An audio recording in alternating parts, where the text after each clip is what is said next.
9 দিন আগে নির্বাচন শেষে আসার পরে 5 দিন জেলে ছিলাম এবং এই 5 দিন জেলে থাকা অবস্থায় বাংলাদেশের সর্বশ্রেণীর নাগরিক আমাকে যে ভালোবাসা দেখিয়েছেন, আমাদের ডায়াসপোরা বিদেশ থেকে যে ভালোবাসা দেখিয়েছেন, তার কৃতজ্ঞতা জানানোর ভাষা আমার নাই।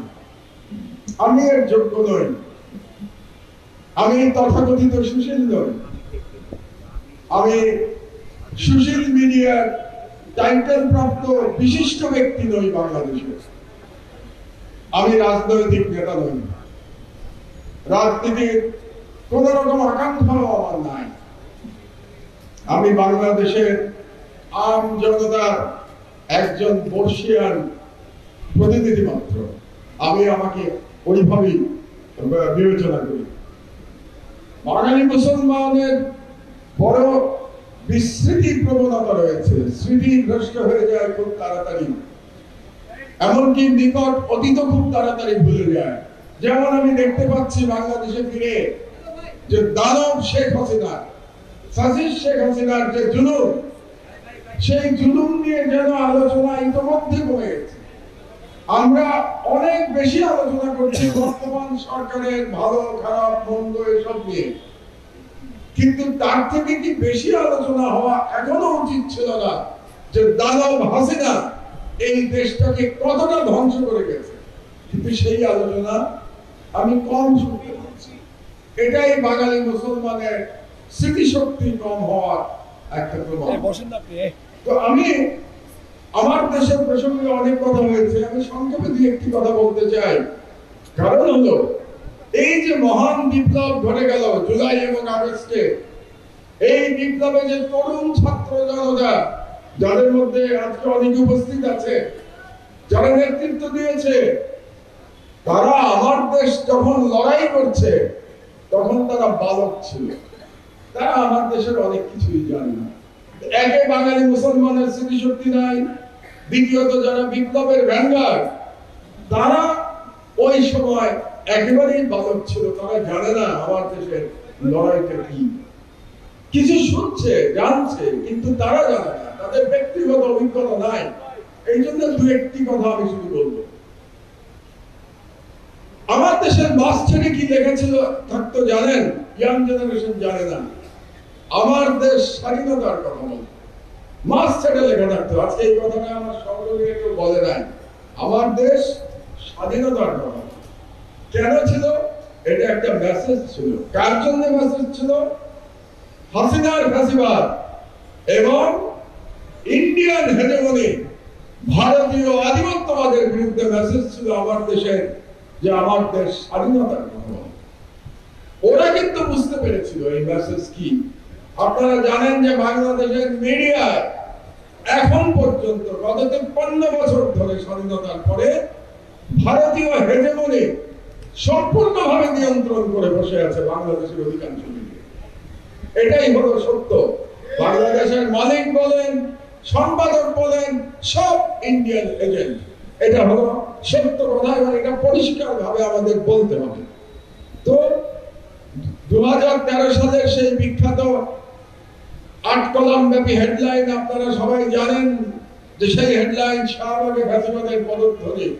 আমি যখন নিউজ প্রিন্টে পেন্সিল দিয়ে আমার সহকর্মী আব্দুল্লাহ এবং আবদালকে দিলাম, দুইজন মুখ চাওয়াচাই করছে। কারণ সারা দেশের সেন্টিমেন্টের বিরুদ্ধে এক আমার দেশ দাঁড়িয়ে বলছে ফ্যাসিবাদের পদধ্বনি, শাহবাগে ফ্যাসিবাদের পদধ্বনি। সেদিন ঘটনা চক্রে একজন উপস্থিত ছিল আমার দেশের না, তিনি আজকেও উপস্থিত, তাকে দেখতে পাচ্ছি আমি। এবি পার্টির প্রধান মজিবুর রহমান মঞ্জুও সেদিন বসেছিল ওখানে।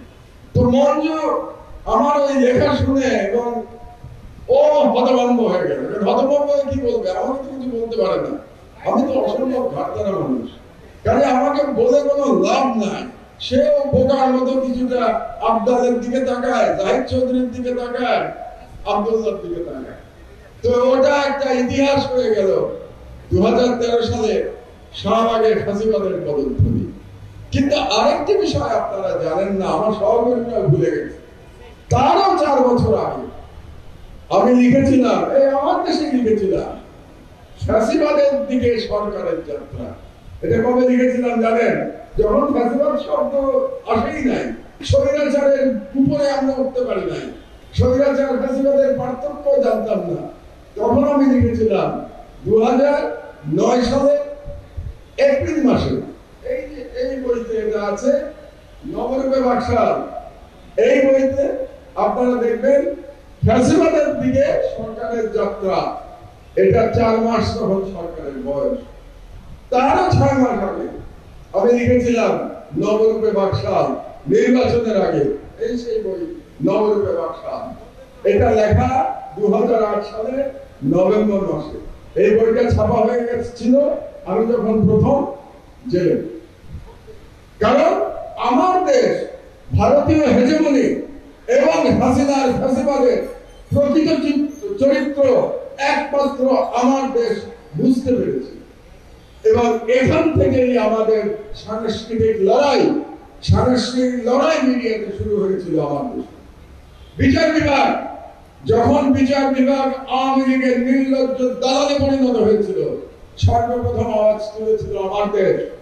এবং আমার দেশে বলা হয়েছিল, আমি লিখেছিলাম স্বাধীন বিচারের নামে তামাশা। আর আমার সহকর্মী নিউজ করেছিল অলিউল্লাহ নোমান বিদেশে, যে চেম্বার মানেই সরকার পক্ষে স্টেট। এই দুই নিউজের জন্য আমিও জেলে গেছি, অলিউল্লাহ নোমানও জেলে গেছে। কিন্তু আজকে প্রমাণিত হয়েছে যে আসলে কতটা আওয়ামীকরণ হয়েছিল সেদিন বিচার বিভাগ। পরবর্তীতে স্কাইপ কেলেঙ্কারির কথা তো আপনারা সবাই জানেন। আপনাদেরকে একটা মনে করিয়ে দিই, বাংলাদেশের মিডিয়ার ইতিহাস, এখানে আপনারা সবাই প্রবীণ সম্পাদক সাংবাদিকরা বসে আছেন। মিডিয়ার ইতিহাসে আমাকে একটা নজির দেখান, ইনভেস্টিগেটিভ জার্নালিজমের ইতিহাসে স্কাইপ কেলেঙ্কারির থেকে বড় কোনো ইনভেস্টিগেটিভ জার্নালিজম আজ পর্যন্ত হয়েছে কিনা? অবিশ্বাস্য এক ইনভেস্টিগেটিভ জার্নালিজমের উদাহরণ ছিল স্কাইপ কেলেঙ্কারি বের করা, প্রকাশ করা। আপনাদেরকে 1972 সালের একটা সংবাদপত্রের ঘটনার কথা মনে করিয়ে দিই, ওয়াটারগেট স্ক্যান্ডাল। এটা প্রকাশ করেছিল ওয়াশিংটন পোস্টে 1972 তে।